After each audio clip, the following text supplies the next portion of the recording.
BBC political editor Laura Kuenssberg also wrote on Twitter, Gina Coladangelo is leaving her role at the Department of Health. Images and video footage had emerged of Mr. Hancock in an embrace with aide Gina Coladangelo in his ministerial office last month in what was a breach of coronavirus restrictions.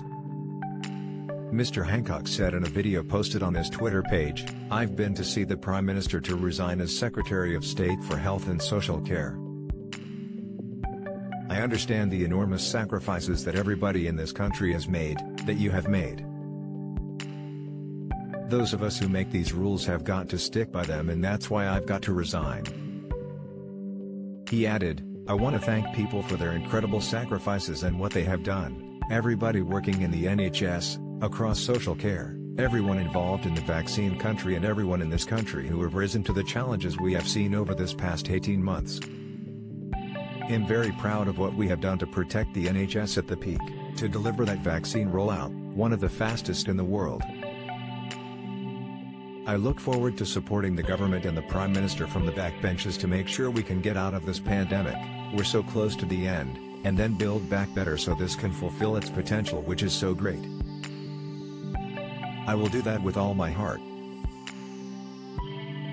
In his resignation letter to Mr. Johnson, the Health Secretary said, "I am writing to resign as Secretary of State for Health and Social Care. We have worked so hard as a country to fight the pandemic. The last thing I would want is for my private life to distract attention from the single-minded focus that is leading us out of this crisis. I want to reiterate my apology for breaking the guidance, and apologize to my family and loved ones for putting them through this. I also need to be with my children at this time." The resigning health secretary continued, "We owe it to people who have sacrificed so much in this pandemic to be honest when we have let them down as I have done by breaching the guidance. The NHS is the best gift a nation has ever given itself, and the dedication and courage of the NHS staff and the ceaseless work of the officials in the department is something we should all be proud of.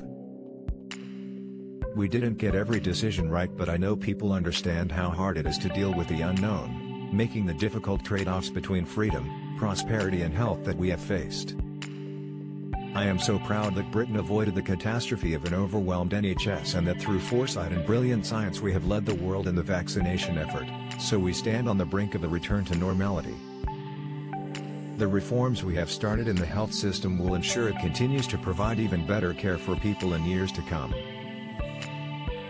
We are building a better NHS which makes smarter use of technology and data, forming a new UK health security agency, delivering positive changes to mental health care, and will fix the problems in social care once and for all.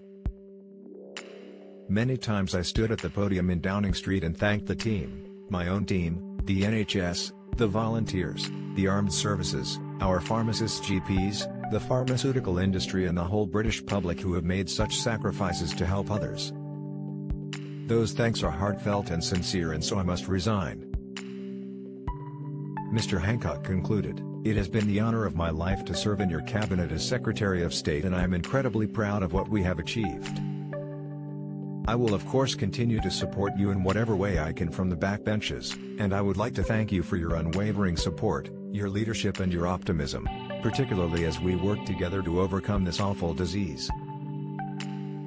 In response, the Prime Minister wrote, "You should leave office very proud of what you have achieved, not just in tackling the pandemic, but even before COVID-19 struck us." Mr. Hancock had apologized for his actions on Friday. The Prime Minister had refused to sack the Health Secretary, with his spokesman saying Mr. Johnson considered the matter closed.